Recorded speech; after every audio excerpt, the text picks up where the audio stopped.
پیارے دوستو، آج کی اس ویڈیو میں آپ کو بتائیں گے کہ نماز تہجد کی فضیلت کیا ہے، تہجد کی نماز پڑھنے کا طریقہ کیا ہے، اس نماز کا وقت کب شروع ہوتا ہے اور پھر کب ختم ہوتا ہے، اس نماز میں کون سی صورتیں پڑھی جاتی ہیں، اور یہ بھی بتائیں گے کہ تہجد کی نماز کی نیت کیسے کی جاتی ہے۔ نہایت ہی اہم اور عمدہ ویڈیو ہے، درخواست ہے کہ اس ویڈیو کو آخر تک ضرور دیکھیے گا۔ پیارے دوستو، سب سے پہلے تو یہ جان لیجئے کہ اس نماز کی فضیلت کیا ہے۔ حضور نبی کریم صلی اللہ علیہ وآلہ وسلم نے ارشاد فرمایا کہ 3 ایسے خوش بخت لوگ ہیں جن کے عمل کو دیکھ کر اللہ تبارک و تعالیٰ بہت زیادہ خوش ہوتا ہے۔ آپ نے فرمایا کہ سب سے پہلے نمبر پر تو وہ شخص ہے جو رات کے اس پہر اٹھ کر تہجد کی نماز پڑھتا ہے جب ساری خلقت سوئی ہوئی ہوتی ہے، یعنی سب سے پہلا خوش نصیب وہ انسان ہے جو رات کے وقت اٹھ کر تہجد کی نماز ادا کرنے کے لیے اللہ سبحانہ تعالیٰ کے سامنے سجدہ ریز ہوتا ہے، تو اللہ سبحانہ تعالیٰ اپنے اس بندے کا یہ عمل دیکھ کر بے حد خوش ہوتا ہے۔ پھر فرمایا کہ دوسرے نمبر پر وہ لوگ خوش نصیب ہیں جو نماز کے لیے صفیں باندھتے ہیں، یعنی جو مساجد میں جا کر صفیں باندھ کر نماز با جماعت ادا کرتے ہیں، اور پھر فرمایا کہ تیسرے نمبر پر وہ لوگ خوش نصیب ہیں جو جنگ میں اپنی صفوں کو درست کرتے ہیں، تو فرمایا یہ 3 ایسے خوش بخت افراد ہیں جن کے عمل کو دیکھ کر اللہ تبارک و تعالیٰ بہت زیادہ خوش ہوتا ہے۔ سبحان اللہ! یعنی اس حدیث میں نبی کریم صلی اللہ علیہ وآلہ وسلم نے اللہ کو سب سے زیادہ راضی کرنے والے 3 اعمال فرما دیے۔ پیارے دوستو، تہجد کی نماز کی فضیلت کتنی زیادہ ہے، اس کو اس بات سے سمجھ لیجئے کہ اللہ کے نبی صلی اللہ علیہ وآلہ وسلم اپنی تمام زندگی میں ہمیشہ بلا ناغہ تہجد کی نماز ادا کرتے رہے ہیں۔ اس کی فضیلت کچھ یوں بھی ہے کہ نبی کریم صلی اللہ علیہ وآلہ وسلم نے ارشاد فرمایا، فرض نمازوں کے بعد، یعنی 5 وقت کی جو فرض نمازیں ہیں، فجر، ظہر، عصر، مغرب اور عشاء، تو ان نمازوں کے بعد جو سب سے افضل نماز ہے، آپ صلی اللہ علیہ وآلہ وسلم نے فرمایا کہ وہ تہجد کی نماز ہے۔ پیارے ناظرین کرام، اس نماز کو باقاعدگی سے ادا کرنے کا اہتمام کرنا چاہیے۔ اگر آپ کا کوئی بھی مسئلہ اور کوئی بھی کسی قسم کی پریشانی ہے، یعنی رزق کی تنگ دستی ہے، اچھا رشتہ نہیں مل رہا، مناسب ملازمت یعنی جاب نہیں مل رہی، کسی تکلیف دہ بیماری میں مبتلا ہے، تو آپ اس نماز کو باقاعدگی سے ادا کرنے والے بن جائیں۔ انشاءاللہ چند ہی دن کے اندر آپ دیکھیں گے کہ اللہ کے فضل اور کرم سے آپ کی وہ پریشانی اور وہ مسئلہ ضرور حل ہو جائے گا۔ یعنی دنیا جہاں کا کوئی بھی مسئلہ درپیش ہو تو اس کے لیے نماز تہجد کو اپنا معمول بنا لیں، اور پھر دیکھیں کہ کیسے وہ مسئلہ حل ہو جاتا ہے۔ پیارے دوستو، اب یہ جان لیجئے کہ اس نماز کا وقت کب شروع ہوتا ہے۔ بہت سارے لوگ اس غلط فہمی کا شکار ہیں، اور وہ یہ سمجھتے ہیں کہ تہجد کی نماز کا وقت صرف اور صرف رات کے پچھلے پہر ہی ہوتا ہے، یعنی جو اذان فجر سے پہلے سحری کا وقت ہوتا ہے، یہی وقت نماز تہجد ادا کرنے کا ہے، اور اس سے پہلے ادا نہیں کی جا سکتی، جبکہ یہ ایک بہت بڑی غلط فہمی ہے۔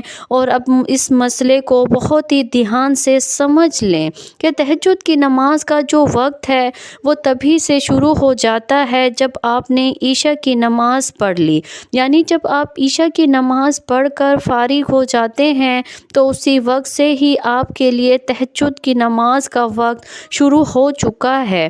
اب جب بھی آپ سو کر اٹھیں گے، یعنی نماز عشاء پڑھنے کے بعد آپ سو گئے، 5 منٹ کے لیے سوئے، 10 منٹ کے لیے سوئے، یا آدھے گھنٹے یا 1 گھنٹے کے لیے، آپ کی آنکھ لگ گئی، تو جب بھی رات کے کسی بھی وقت میں آپ کی آنکھ کھلی ہے تو وہ آپ کے لیے تہجد کی نماز کا وقت ہے، اور آپ اس وقت تہجد کی نماز پڑھ سکتے ہیں۔ اور اب یہ بھی جان لیجئے کہ تہجد کی نماز کا وقت کب تک باقی رہتا ہے اور اس کا آخری وقت کب ختم ہوتا ہے۔ تو پیارے دوستو، جان لیجئے کہ جب سحری کا وقت ختم ہوتا ہے تو تہجد کی نماز کا وقت بھی ختم ہو جاتا ہے۔ یعنی یہ مسئلہ اچھی طرح سے سمجھ لے کہ عشاء کی نماز پڑھنے کے بعد تہجد کی نماز کا وقت شروع ہو جاتا ہے۔ اب آپ رات کے کسی بھی وقت میں نماز تہجد ادا کر سکتے ہیں، لیکن نماز تہجد پڑھنے کا سب سے افضل ترین وقت صبح سحری کا وقت ہی ہے، کیونکہ یہی وہ وقت ہے جب انسان گہری نیند کے مزے لے رہا ہوتا ہے۔ اس کے لیے گرم اور نرم بستر کو چھوڑنا ایک بہت بڑی آزمائش کا وقت ہوتا ہے، کیونکہ گرم بستر اور لحاف کو چھوڑ کر نماز کے لیے وضو کرنا یہ نفس پر انتہائی گرا گزرتا ہے۔ تو جو چیز بھی انسانی نفس کو مشکل میں ڈالتی ہے، پھر اس عمل کا ثواب بھی بہت ہی زیادہ ملتا ہے، کیونکہ اس وقت انسان اپنے نفس کو کچل کر اور اپنے نرم بستر کو چھوڑ کر اللہ کے حضور نماز تہجد کی ادائیگی کے لیے جھک رہا ہوتا ہے۔ تو لہٰذا نماز تہجد کا سب سے افضل جو وقت ہے وہ صبح سحری کا وقت ہے۔ البتہ جب آپ عشاء کی نماز پڑھ چکے ہیں تو اس وقت سے ہی تہجد کی نماز کا وقت شروع ہو جاتا ہے، اور پھر رات کے کسی بھی حصے میں آپ تہجد کی نماز ادا کر سکتے ہیں۔ پیارے دوستو، اب جانیے کہ اس نماز کی رکعتیں کتنی ہیں۔ تو یاد رکھیں کہ اس نماز کی کم سے کم 2 رکعتیں پڑھی جائیں گی، اور پھر زیادہ سے زیادہ 12 رکعتیں بھی حدیث مبارکہ سے ثابت ہیں، اور اگر کم بھی ادا کریں تو کم از کم 4 رکعتیں تو ضرور ادا کریں۔ لیکن اگر سحری کا وقت ختم ہونے میں بہت کم ٹائم بچا ہے اور آپ صرف 2 رکعتیں ہی ادا کر سکتے ہیں تو پھر آپ 2 رکعت ہی لازمی ادا کر لیں۔ پیارے دوستو، بہت سارے لوگ یہ سمجھتے ہیں کہ شاید تہجد کی نماز کے اندر کوئی خاص صورتیں یا پھر وظائف پڑھے جاتے ہیں، تو ایسا کچھ بھی نہیں ہے، بلکہ عام طور پر جس طرح سے باقی نوافل پڑھے جاتے ہیں بالکل ویسے ہی تہجد کی نماز بھی پڑھی جاتی ہے۔ یعنی کہ آسان الفاظ میں اس بات کو یوں سمجھ لیں کہ تہجد کی نماز پڑھنے کا طریقہ یہ ہے کہ سب سے پہلے تو آپ نے تکبیر تحریمہ یعنی اللہ اکبر کہنا ہے، پھر اپنے دونوں ہاتھوں کو باندھ کر ثنا یعنی سبحان اللہ سبحانک اللہم ثنا سبحانک اللہم و بحمدک یہ پورا پڑھیں، پھر اعوذ باللہ اور پھر بسم اللہ پوری پڑھ کر سورۃ فاتحہ مکمل پڑھیں۔ پھر اس کے بعد جو بھی سورت آپ کو اچھی طرح سے یاد ہو وہ سورت ملائیں، یا پھر قرآن پاک کی کوئی سی بھی چھوٹی سورت 3 آیات یا بڑی 1 آیت پر بھی دوسری سورت کی جگہ پڑھ سکتے ہیں۔